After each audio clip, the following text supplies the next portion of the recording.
ہمارے پڑوس میں خالہ شبو رہا کرتی تھیں۔ شہاب ان کا بیٹا تھا۔ اس کی بازار میں کپڑے کی دکان تھی۔ ایک روز قریبی قصبہ سے کچھ خواتین کپڑا خریدنے آئیں جو تمام برقعوں میں ملبوس تھیں۔ انہی میں ایک لڑکی سائرہ بھی تھی جس نے خود کو چادر سے ڈھانپ رکھا تھا۔ سائرہ جب اپنے لیے جوڑا پسند کر رہی تھی، اس کے چہرے سے چادر سرک گئی اور شہاب نے اس کی ایک جھلک دیکھ لی۔ جھلک دیکھتے ہی وہ اس کا دیوانہ ہو گیا۔ دل میں ٹھان لی کہ شادی اسی سے کروں گا، اسے حاصل کرنے کے لیے سر دھڑ کی بازی لگا دوں گا۔ عورتیں حسب ضرورت کپڑے خرید کر چلی گئیں، مگر شہاب کا چین و سکون ختم ہو گیا۔ اب اسے کسی پل چین نہ تھا۔ بار بار اسی نقاب پوش حسینہ کی جھلک نظروں میں جھلملاتی جاتی اور اس کا قرار لٹ جاتا تھا۔ کبھی کبھی عمر بھر کا ایک لمحہ، کسی کی کہی ہوئی ایک بات اور کسی مہوش کی ایک جھلک انسان کو مجنوں بنا دیتی ہے۔ اس کی زندگی کا مقصد و محور بدل جاتا ہے۔ دنیا کچھ کی کچھ ہو جاتی ہے۔ شہاب کا اب کاروبار میں دل نہ لگ رہا تھا۔ اس کا سارا دھیان اس لڑکی کی طرف تھا۔ دکان پر جو لڑکا ملازم تھا وہ بھانپ گیا کہ مالک کو دل کا مرض لاحق ہو گیا ہے۔ اس نے باتوں باتوں میں چادر والی حسینہ کا ذکر چھیڑا تو شہاب کے کان کھڑے ہو گئے اور وہ اس گفتگو کو دلچسپی سے سننے لگا۔ دوسرے ملازم لڑکے کو ارشد بتا رہا تھا، وہ چادر والی لڑکی جس کا نام سائرہ ہے میری بہن کے پڑوس میں رہتی ہے۔ یہ خالہ شبو کی بیٹی ہے۔ ماں سلائی کرتی ہے، تبھی ان کا گزارا ہے اور کوئی کفیل نہیں ہے۔ سائرہ کا والد فوت ہو چکا ہے۔ یہ معلومات شہاب کے لیے کسی خزانے سے کم نہ تھیں۔ اسے یہ جان کر بہت سکون ملا کہ جو حسینہ اس کے من کو بھائی تھی وہ ایک غریب بیوہ کی بیٹی تھی۔ اگر امیر ہوتی تو اسے حاصل کرنا جوئے شیر لانے کے مترادف ہوتا، مگر غریب کی بیٹی کو اپنانے کے لیے کچھ زیادہ پاپڑ نہیں بیلنے پڑتے۔ کچھ دن سوچ بچار کے بعد موصوف شہاب نے ماں کو اعتماد میں لیا۔ حال دل بیان کر کے درخواست کی کہ جا کر سائرہ کی ماں سے رشتہ طلب کرو۔ ماں نے جواب دیا، تم شادی شدہ ہو اور بیوی تمہاری 8 برس سے روٹھ کر میکے بیٹھی ہے۔ دوسری شادی کسی کمسن لڑکی سے کرنے کے بجائے اپنی بیوی کو منا کر لے آؤ، اس میں اللہ کی خوشنودی اور تمہاری بہتری ہے۔ ایسے دلائل سننے کو وہ قطعی تیار نہ تھا۔ ماں سے الجھنے لگا۔ تبھی ماں کو اندازہ ہو گیا کہ بیٹا سائرہ کے حسن کا اسیر ہو گیا ہے، اب کچھ نہیں ہو سکتا، اسے سمجھانا بیکار ہے۔ ابھی وہ اسی سوچ میں تھی کیا کرے، کس طرح بیٹے کے دل کا قرار ڈھونڈ لائے۔ بہو کے میکے سے چند بزرگ آئے اور اصرار کیا کہ آپ لوگ بہو کو گھر لاؤ اور اسے بساؤ ورنہ طلاق دے دو تاکہ سمن کے والدین اس کی شادی کسی اور جگہ کر دیں۔ شہاب کی بیوی ماں کی رشتہ دار تھی اور یہ شادی اس نے والدہ کی پسند سے کی تھی، تاہم بیوی سے پہلے روز سے نہ بنی تھی۔ وہ اسے بسانا نہ چاہتا تھا۔ بات بات پر پخ پخ ہوتی اور وہ بیوی پر ہاتھ اٹھاتا تھا۔ پھر سمن تنگ آ کر میکے چلی گئی۔ کئی برس گزر گئے، وہ اسے لینے نہ گیا۔ سمن کے والدین شروع میں صلح کی کوشش کرتے رہے اور اب وہ کہتے تھے بسانا نہیں ہے تو طلاق دے دو، ہماری بیٹی کی زندگی اس طرح برباد نہ کرو۔ شہاب نے ان پیغامات کا جواب نہ دیا تو وہ لوگ فیصلہ کن بات کرنے آ گئے۔ اب شہاب کو ہر صورت فیصلہ کرنا تھا، سو اس نے ٹھان لی کہ اگر سائرہ کا رشتہ مل گیا تو پہلی بیوی کو آزاد کر دے گا، ماں نے بیٹے کی ضد مان لی اور ساتھ والے قصبے رشتہ طلب کرنے چلی گئی۔ اس نے لڑکی کے گھر کی غربت دیکھتے ہوئے ان کو 50,000 کی پیشکش کر دی۔ گاؤں میں رواج تھا، لڑکا امیر ہو اور لڑکی کا تعلق غریب گھرانے سے ہو تو شادی کے اخراجات کے نام پر لڑکے والے لڑکی کے والدین کو معقول رقم ادا کرتے تھے۔ یوں رشتے کے بدلے غریبوں کی مالی معاونت ہو جاتی تھی۔ یہاں بھی یہی رسم کام آئی۔ سائرہ کی ماں نے رقم کے بدلے بیٹی کا رشتہ دینے پر آمادگی کا اظہار کر دیا اور شہاب کی جھولی مرادوں کے پھولوں سے بھر گئی۔ اس نے پہلی بیوی کو آزاد کر دیا۔ دوسرے گاؤں جا کر سائرہ کو بیاہ لانے کا اہتمام کر لیا۔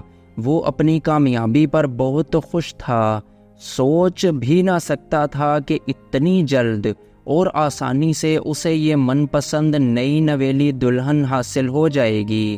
اب ویران بے آب و گیا زندگی ایک حسین خواب کی مانند گزرنے لگی۔ قیمتی ملبوسات، زیور اور دیگر سامان آرائش سے سائرہ کے سامنے ڈھیر کر دیے، کیونکہ اس کی کپڑے کی بڑی دکان تھی اور مال و دولت کی کمی نہ تھی۔ سائرہ بھی اپنے نصیب کھل جانے پر شاداں تھی۔ سہیلیاں اس کی پرتعیش زندگی پر رشک کرتی تھیں، ایک دوسرے سے حسرت سے کہتی تھیں نصیب ہو تو ایسا، شابی بیوی کو دل و جان سے چاہتا تھا۔ یہ بات سارے گاؤں میں مشہور تھی کہ سائرہ کو مجنون مل گیا ہے اور شہاب نے جب سے من چاہی دلہن پالی ہے، اس کی خوشیوں کا ٹھکانہ نہیں ہے۔ وہ پہلے سے کہیں زیادہ خوش اخلاق ہو گیا ہے۔ خوش اخلاقی اور کاروبار میں خوشحالی کا چولی دامن کا ساتھ ہوتا ہے۔ شہاب گاہکوں کے ساتھ حلیمی اور خوش اخلاقی سے پیش آنے لگا۔ کاروبار میں اضافہ ہوا اور جو مندی چل رہی تھی وہ نہ رہی۔ کاروبار دن دگنی رات چگنی ترقی کرنے لگا۔ سبھی کے منہ پر ایک ہی بات تھی کہ سائرہ کے آنے سے شہاب کی خوشحالی میں اضافہ ہوا ہے۔ یہ بات شہاب نے بھی ذہن نشین کر لی اور وہ بیوی کی چاہت میں ڈوبا ہوا تھا۔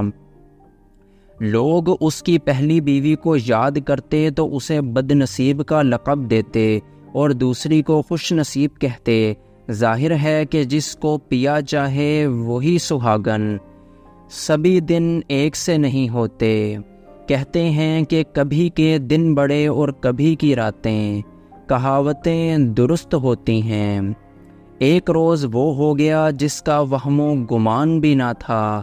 ایک معمولی سے واقعے نے چین و سکون غارت اور آباد گھر کو تہس نہس کر ڈالا۔ سائرہ اپنی نند کے کنگھی کر کے بال سنوار رہی تھی اور ساس چارپائی پر بیٹھی چاول چن رہی تھی۔ اچانک ایک صدا سنائی دی، بندے یار چوڑیاں پراندے لے لو، پازیب اور گرگابیاں خرید لو۔ یہ چوڑی والا کبھی کبھی ادھر پھیری لگاتا تھا۔ قصبے سے آتا، خاص طور پر جب کسی گھر میں شادی بیاہ کی تقریب نزدیک ہوتی یا عید کا موقع ہوتا، اسے خبر ہوتی کہ اب قصبے والوں کو اس کی ضرورت ہے۔ گھروں میں سہاگنیں لڑکیاں بالیاں بھی اس کی صدا کی منتظر رہا کرتی تھیں، کیونکہ اس کے پاس جو مال ہوتا وہ یہاں نہیں ملتا تھا۔ شہر سے خواتین کی دل پسند اشیاء خرید کر لاتا اور گاؤں و قصبے میں فروخت کیا کرتا۔ جہاں سائرہ رہتی تھی اول تو بازار کوئی خاص تھا نہیں، کچھ دکانیں تھیں جن میں یہ مال مطلوبہ دستیاب نہ ہوتا تھا، لہٰذا چوڑی والے اپنے ٹوکرے میں یہ سامان بھر کر سر پر رکھے گاؤں گاؤں صدا لگاتے اور دروازے پر پردہ نشین خواتین پسند کر کے خرید لیا کرتی تھیں۔ اس روز بھی جب مٹھو کی صدا کانوں سے ٹکرائی، بندے ہار چوڑیاں لے لو، پراندے لے لو، گلابی گرگابی لے لو، تو سائرہ کی نند ریحانہ کا دل اچھل کر حلق میں آ گیا۔ وہ دوڑتی ہوئی دروازے پر گئی اور مٹھو کو پکارنے لگی۔ وہ ایسی ہی پکار کا منتظر تھا۔ فوراً آ کر دروازے پر بیٹھ گیا اور ٹوکرا ڈیوڑی میں رکھ دیا۔ جہاں گھر کی خواتین اپنی من پسند چیزوں کا انتخاب کر سکتی تھیں۔ دوسری نند بطول نے ٹوکرے پر نظر ڈالی اور پکارنے لگی، بھابھی سائرہ ادھر آنا، دیکھو کیسی شاندار چوڑیاں اور گرگابیاں ہیں، آؤ مجھے بتاؤ کون سی لوں۔ سائرہ نے ساس کی طرف دیکھا جیسے اجازت طلب کر رہی ہو۔ وہ بولی، ہاں ہاں چلی جاؤ، اور تم بھی اپنے لیے پسند کر لو، یہ چوڑی والا کبھی کبھار ہی پھیری لگاتا ہے، جانے پھر کب آئے، عید قریب ہے، جو پسند آئے لے لو۔ نند بھاوج ڈیوڑی میں بیٹھ کر ٹوکرے سے اپنی پسندیدہ چیزیں اٹھا اٹھا کر ایک جانب ڈھیر کرتی جاتی تھیں۔ انہوں نے 2 جوڑے گرگابیاں، ہار بندے اور چوڑیاں پسند کر لیں۔ پھر بطول نے کہا، لالا ہم کو چوڑیاں پہنا دو۔ اس نے کانچ کی درجن بھر چوڑیاں دونوں کلائیوں میں پہن لیں۔ پھر وہ اٹھا کر سائرہ سے پوچھنے لگی، بھابھی کیسی لگ رہی ہیں چوڑیاں؟ بہت اچھی، جواب ملا۔ تب وہ بولی، تو آپ بھی پہن لیں بھابھی۔ ساس نے کہا، ہاں ہاں دلہن، تمہاری پہلی عید ہے، دونوں کلائیوں میں بھر کر پہنو۔ ساس کی اجازت پا کر اس نے خوبصورت لال رنگ کی چوڑیوں کا انتخاب کیا اور مٹھو سے بولی، یہ پہنا دو۔ اس نے کلائیاں آگے کر دیں اور مٹھو نے اس کا ہاتھ اپنے ہاتھ میں پکڑ کر چوڑیاں چڑھانا شروع کر دیں۔ اتفاق سے شہاب اسی وقت گھر پہنچ گیا۔ اس نے جو بیوی کا ہاتھ غیر مرد کے ہاتھوں میں پایا تو اس کو بہت برا لگا، مٹھو کو گالیاں دیں اور اس کا ٹوکرا اٹھا کر ڈیوڑی سے باہر پھینک دیا۔ پھر سائرہ کو کھینچ کر گھر کے اندر لے آیا۔ اس غیر متوقع رد عمل پر وہ گھبرا گئی۔ شہاب دھاڑنے لگا، کیا یہ تیرا یار لگتا تھا؟ کیوں تو نے اپنا ہاتھ ایک غیر مرد کے ہاتھ میں دیا؟ اس کے ساتھ ہی ایک زناٹے دار تھپڑ اس کے منہ پر پڑا کہ آنکھوں کے آگے تارے ناچنے لگے۔ بول، کیوں تو نے غیر مرد کو اپنے ہاتھ کو چھونے دیا؟ بول۔ وہ کیا بولتی، جبکہ یہاں کی کچھ عورتیں چوڑی والے سے چوڑیاں پہن لیتی تھیں، خود اس کی بہن نے بھی تھوڑی دیر پہلے پہنی تھیں۔ جب بار بار شہاب نے ایک ہی بات غصے میں دہرائی، کیا لگتا تھا؟ وہ کیوں ہاتھ پکڑایا اسے؟ یار لگتا تھا؟ تو سائرہ کو بھی غصہ آ گیا۔ وہ چلا پڑی، ہاں یار لگتا تھا، ملنے آیا تھا مجھ سے چوڑی والا بن کر۔ یہ سننا تھا کہ شہاب غصے سے پاگل ہو گیا۔ اس نے آؤ دیکھا نہ تاؤ بیوی کو بالوں سے پکڑ لیا اور اس قدر مارا کہ وہ بے ہوش ہو گئی۔ تب وہ منہ سے جھاگ اڑاتا گھر سے باہر نکل گیا۔ ماں اور بہن کی بھی ایک نہ سنی۔ 2 دن بعد جب سائرہ کی حالت کچھ بہتر ہوئی، ساس نے کہا، بیٹی شہاب تجھ سے بہت محبت کرتا ہے، تبھی وہ تیرے ہاتھ کو کسی غیر مرد کے ہاتھ میں دیکھ کر برداشت نہ کر سکا، اور غیرت میں ایسے کلمات اس کے منہ سے نکلے ہیں، تو اس کی باتوں کو دل پر نہ لے۔ بہتر ہے کہ 2-4 روز کے لیے میکے چلی جا، جب اس کا غصہ ٹھنڈا ہو جائے گا تجھے لینے آ جائے گا۔ یوں ساس کے کہنے پر وہ میکے آ گئی۔ 2 روز بعد شہاب گھر آیا اور ماں سے بیوی کا پوچھا۔ ماں نے کہا، میکے گئی ہے، یہ نہ بتایا کہ میں نے بھیجا ہے۔ وہ لال بگولا ہوا کہ میری اجازت کے بغیر کیوں میکے چلی گئی؟ اس نے گھر سے قدم نکالا کیسے؟ میکے جانا ہی تھا، میں خود اسے چھوڑ آتا۔ اسی وقت وہ سائرہ کے گاؤں پہنچا۔ سائرہ نے سنا کہ شہاب آیا ہے، غصے میں تو تھی ہی، فوراً برابر والے گھر میں چلی گئی۔ سائرہ کی ماں کو بھی غصہ تھا، تبھی اس نے داماد کو برا بھلا کہا کہ تم نے ناحق میری بیٹی کو اتنا مارا، حالانکہ وہ بد چلن نہیں ہے اور نہ کسی سے اس کا واسطہ ہے، پھر کیوں تم نے اس کے ساتھ ایسا سلوک کیا ہے؟ جو ہوا سو ہوا، اب سائرہ کو میرے ساتھ بھیجو، میں لینے آیا ہوں۔ ایسے تو ہرگز نہ بھیجوں گی، پہلے گاؤں کے چند بزرگوں کو لاؤ، وہ ضمانت دیں گے کہ آئندہ تم سائرہ پر ہاتھ نہیں اٹھاؤ گے، تب بھیجوں گی۔ انکار سن کر وہ آپے سے باہر ہو گیا اور ساس کو برا بھلا کہنے لگا۔ شور سن کر پاس پڑوس کے لوگ آ گئے۔ انہوں نے سائرہ کی ماں کی طرفداری کی، جس پر داماد نے اپنی سخت بے عزتی محسوس کی، کیونکہ اس محلے میں اس بیوہ عورت کی سبھی عزت کرتے تھے۔ وہ شہاب کے منہ سے بد کلمات سن کر خفا ہونے لگے۔ انہوں نے سمجھانا چاہا، مگر اس بندے نے اس امر کو بھی اہانت سمجھا۔ محلے والے شہاب کو مجبور کرنے لگے کہ اپنے بزرگوں کو لاؤ، پھر سائرہ کو تمہارے حوالے کریں گے۔ شہاب تل ملا کر رہ گیا۔ وہ خالی ہاتھ لوٹ آیا اور گاؤں آ کر اپنے چند دوستوں کے پاس گیا، صورتحال بیان کی اور ان سے مشورہ طلب کیا۔ کچھ بدخواہ دوستوں نے، جو تماش بین قسم کے تھے، اس کو اکسایا کہ تمہاری ساس اور اس کے محلے داروں نے تمہاری بے عزتی کی ہے، غیرت ہے تو بدلہ لو۔ ایک دوست نے کہا، جب کسی عورت کے کسی غیر مرد سے تعلقات ہوں تبھی وہ میکے میں ٹک جاتی ہے اور شوہر لینے آئے تو چھپ جاتی ہے۔ پتہ کرو کہیں تمہاری بیوی کے کسی غیر سے مراسم تو نہیں ہیں۔ غرض ایسے شک و شبہات دل میں جاگزی کیے اور شہاب کا دماغ گھوم گیا۔ دوستوں نے صلاح دی کہ بیوی شوہر کے ساتھ واپس گھر آنے سے انکاری ہو تو اس کا بندوبست کر دینا چاہیے۔ یوں شہاب کو ساتھ لیا اور رات کی تاریکی میں سائرہ کی ماں کے گھر پہنچ گئے۔ وہ ان کے گھر کی دیواریں پھلانگ کر صحن میں آ گئے۔ سردیوں کے دن تھے، ماں بیٹی اندر سو رہی تھیں۔ آہٹ سے ماں کی نیند ٹوٹ گئی۔ بیٹی کے سرہانے 4 مردوں کو پا کر چیخ نکل گئی۔ انہوں نے آگے بڑھ کر ماں کا گلا دبا دیا اور ہمیشہ کے لیے اسے خاموش کر دیا۔ یہ منظر دیکھ کر سائرہ بے ہوش ہو گئی۔ انہوں نے اسے بے ہوشی کے عالم میں اٹھا لیا اور کھیتوں سے دور ویرانے میں لے آئے۔ شہاب نے دوستوں سے دریافت کیا، اب کیا کرنا ہے؟ وہ کہنے لگے، جو غیرت مند کرتے ہیں وہی کرنا ہے۔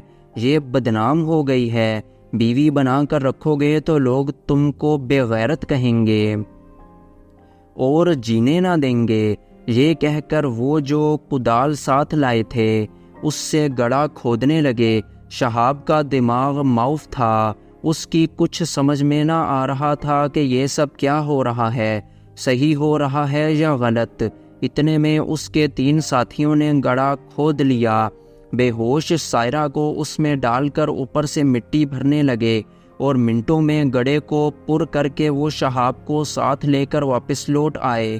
بد نصیب لڑکی، بغیر کسی قصور ایک معمولی بات پر زندہ درگور کر دی گئی، اور گاؤں کے جاہلوں کے نزدیک یہ ایک غیرت مندانہ اور قابل فخر کارنامہ تھا، اور انہوں نے آنن فانن انجام دیا تھا۔ ادھر جب سائرہ کی ماں کے قتل کی خبر گاؤں والوں کو ہوئی، گھر کے دروازے پر اکٹھے ہو گئے۔ وہ محلے داروں نے کہا، یہ کام صرف اور صرف شہاب کا ہے۔ فوراً پولیس کو اطلاع کی اور وہ شہاب کو گرفتار کر کے لے گئے۔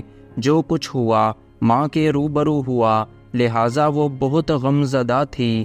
بیٹے سے جیل میں ملاقات کرنے پہنچی اور اسے برا بھلا کہنے لگی کہ یہ تو نے کیا غضب کیا، ساس کو ناحق مار ڈالا اور بیوی کو غائب کر دیا، آخر تو نے ایسا ان کے کس جرم پر کیا؟ ماں، میں نے عجلت میں خود بیوی کو بدنام کر ڈالا تھا، کسی غیر مرد کے ہاتھوں میں اس نے اپنا ہاتھ دیا تھا، میں اس منظر کو برداشت نہ کر سکا، سب لوگوں نے یہ بات میرے منہ سے سن لی ہے، تو اب میں کیسے ان کی زبانیں بند کر سکتا ہوں؟ یہ لوگ طرح طرح کی غلیظ کہانیاں گھڑ چکے ہیں، ہر شخص گاؤں اور قصبے کا برملا کہہ رہا ہے کہ شہاب کی بیوی کا چلن درست نہ تھا، وہ بدکار عورت تھی اور اس کے چوڑی والے سے تعلقات تھے، خود شوہر نے رنگے ہاتھوں اسے پکڑا ہے، ایسی عورت کو زندہ رہنے کا کوئی حق نہیں، غیرت کا تقاضا یہی ہے کہ اسے مار دیا جائے۔ ایسی باتیں سن کر میں اصل قصہ کسی کو نہیں بتا سکتا تھا، بتاؤں بھی تو لوگ کب یقین کریں گے؟ وہ مجھے ہی جھوٹا اور بے غیرت کہیں گے۔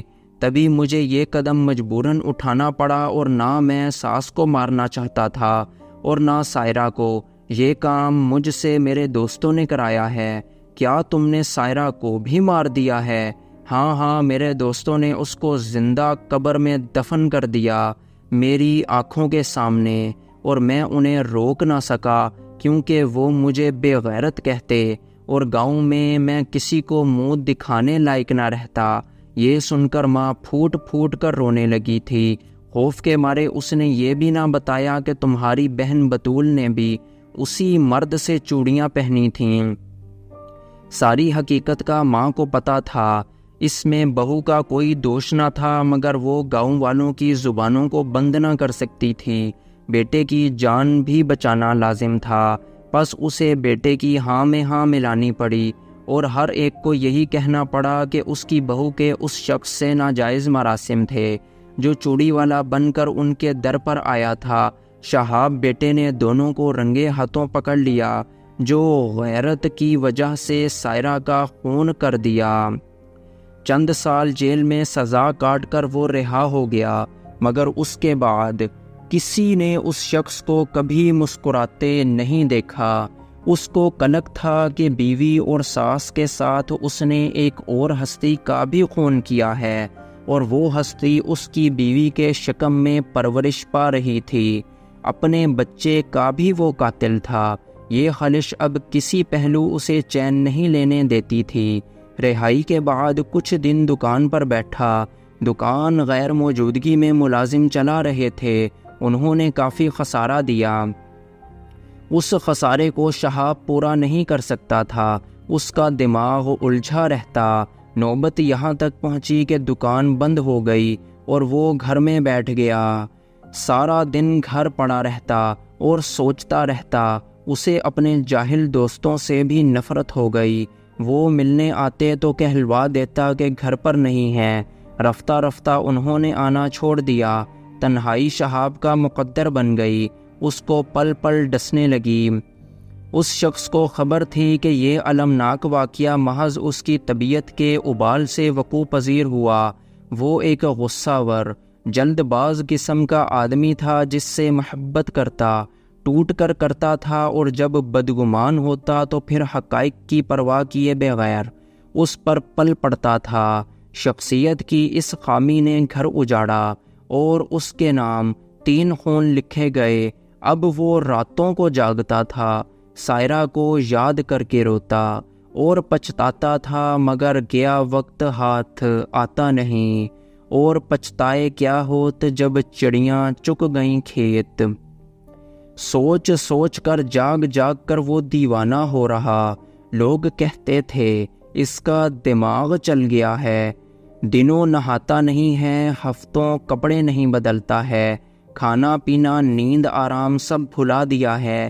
ایسے میں آنکھیں وحشت سے ابلی پڑی تھیں، غصہ بے پناہ آتا، بلا وجہ لڑنے اور جھگڑنے لگتا۔ گاؤں والے سب ہی کہتے تھے 3 قتل کیے ہیں تبھی پاگل ہو گیا ہے، اس سے بچو، کبھی خون سر پر چڑھ گیا تو ہم کو ہی نہ مار دے۔ کسی کے بارے ایسے خیالات پختہ ہو جائیں تب لوگ اس سے دور ہی رہتے ہیں۔ وہ شخص معتوب ٹھہرتا ہے تو اور غسیلا اور پاگل ہو جاتا ہے، لوگوں سے گھبراتا ہے، ویرانے میں سکون آتا ہے۔ شہاب نے بھی ویرانوں میں پناہ لینا چاہی۔ وہ مستقل قبرستان میں بیٹھنے لگا۔ جب لڑکے وہاں سے گزرتے، ایک میلے کچیلے شخص کو کسی نہ کسی قبر کے پاس بڑبڑاتے دیکھتے تو پاگل پاگل کہہ کر پتھر مارتے اور دوڑ جاتے۔ شہاب ان کو گالیاں دیتا، جواب میں پتھر مارتا یا ان کے پیچھے دوڑنے لگتا۔ وہ پاگل نہ تھا، پچھتاووں کا شکار غم زدہ تھا۔ کوئی غم گسار نہ ملا اور احساس جرم نے اس کو نفسیاتی مریض بنا دیا۔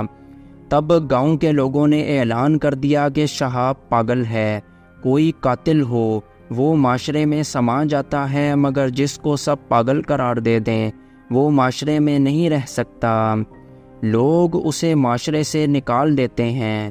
شہاب کا انجام یہ ہوا کہ ایک روز رات کے وقت دیوانگی میں نہر میں چھلانگ لگا کر اپنا خاتمہ کر دیا، مگر گاؤں والوں پر یہ صداقت واضح ہو گئی کہ کبھی انسان کو بات کا بتنگڑ نہیں بنانا چاہیے۔ اور نہ کسی معاملے میں کسی کو قتل پر اکسانا چاہیے۔